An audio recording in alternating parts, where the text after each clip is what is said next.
We created also a lot of revenue for the 4 remaining out of the 5 global multidisciplinary professional service firms, because it was not only the bankruptcy of Enron, but it was also the end of Arthur Andersen.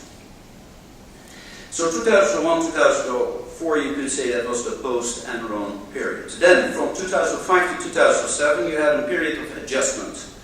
So an expansion of independent regulation, and also the creation of audit regulators. First in the United States, with the Public Company Accounting Oversight Board, and later on also in Europe. For example, in this country, since 2006, we do have the regulatory body which is also monitoring the audit profession, the AFM. Then in 2008, we had the bankruptcy of Lehman Brothers. One of the questions which was raised immediately in the aftermath, because we are confronted with an enormous financial crisis and also later on with an economic crisis, why didn't the dog bark? And who was the dog? The dog was the auditor. So, as being participant in the capital markets, public opinion, politicians were also pointing out to the audit profession and said, how is it possible that you do give an audit statement, an audit report, and a company actually 9 months later it goes bankrupt? Well, that's quite technical debate. It has a lot to do with also the mismatch in what basically an audit report is and the perception in the market, or more actually in the public opinion, what it is supposed to be. From that moment on, the audit profession was in the defensive. And it was not only the legislator, but also the regulators, which had just been established, who became extremely active. The first reaction of a lot of the audit firms, for example, in this country, was quite defensive. When the first report came out by the AFM, the audit firms reacted they have not understood it, because there was a long list of findings coming up. Well, that has dramatically changed. And personally, I think that that is a good thing, that audit firms take actually the new rules seriously and adapt their quality standards as fast as possible, and are also much more accountable than they used to be. The other side of the coin is that the profession actually doesn't get the time often to adapt rules, because it's not only the national legislator or the national regulator, it's also the EU. For example, the EU came up with a report in 2010, that's in the period between 2008 and 2013, that is the so-called Barnier report. And again, 2 subjects in that report, which finally have led to an EU directive, which was accepted in 2014, and it is now being implemented in the EU. 2 subjects, again, independency. When you're an auditor of a public interested company, then you're not allowed to render other services which are not related to your audit. And secondly, mandatory rotation. And mandatory rotation means that an audit firm cannot be an auditor forever with the same company. So, for example, there have been situations where sometimes audit firms did the audits for 40, 50, 60, 70 years. That's over. There's now a maximum for 10 years.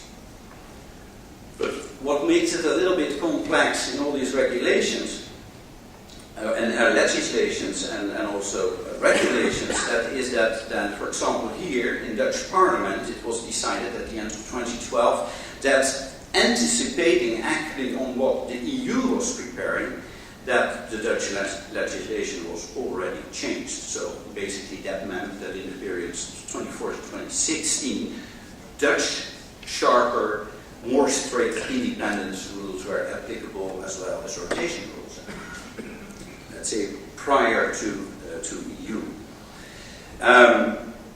Well, where do we stand now in 2015, actually? Is this the end of the story in this highly complex policy environment? Well, my answer is no, because the profession of the auditors is in the spotlight and will remain in the spotlight. And again, as such, that is not wrong. On the contrary, as I said, auditors should be responsible and should be also accountable for what they are doing. The only thing is they should get the time also to adapt the rules and to adapt their behavior. But there's a whole policy toolkit actually still, you could say, on the back burner. Because I talked about the independence rules and about mandatory firm rotation, but there are also ideas, why should you actually keep a multidisciplinary professional service firm? Why should you not have audit-only firms?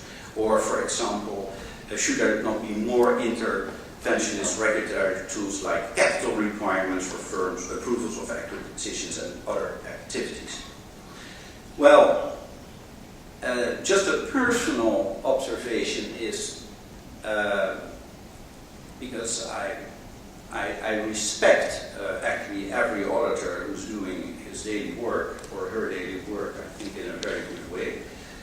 But a negative point of this accumulation of legislation and regulation is that you also get kind of defensive behavior within organizations.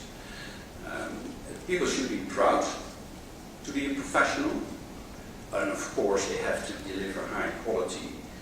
But when you create a situation in society that you get actually regulation on regulation on regulation, and then you get a kind of ambiance of who is checking who, and then the rules are actually not serving the purpose anymore. You might say then you have not only a rule-based society, but an over-rule-based society. So the question there is also if you are not creating more damage. Well, then only 2-3 minutes about the tax advisors. What a different world is that, at least at first glance. The tax advisors in the Netherlands are not regulated. Well, just some arguments for that. A tax advisor, contrary to an auditor, has actually only to serve the interest of his or her client. And what does that mean? That does mean that actually you have to assist your client in the explanation of the very complex rules of the tax law. And you have to assist your client that client is compliant, which is extremely important so that they respect the rules. And for the state that is also important, because when the taxpayers are compliant and submit their tax returns on time in a proper way, then actually the tax revenues are guaranteed for the state. A regulation of the profession of tax advisors actually would be kind of strange, because then the state is going to regulate a profession where often, of course, the state is in, you have the taxpayer at one side and the tax authority at the other side. So then, let's say you don't have an equal situation. Then also the state can dictate the fees. There's no quality differentiation anymore. So the situation in the Netherlands is actually that we have two professional bodies, the Dutch Association of Tax Advisors. This is the Association of the Academic Tax Advisors, and you have the Register for het Register for the Dutch Tax Advisors. That's also non-academic tax advisors, altogether 12,000.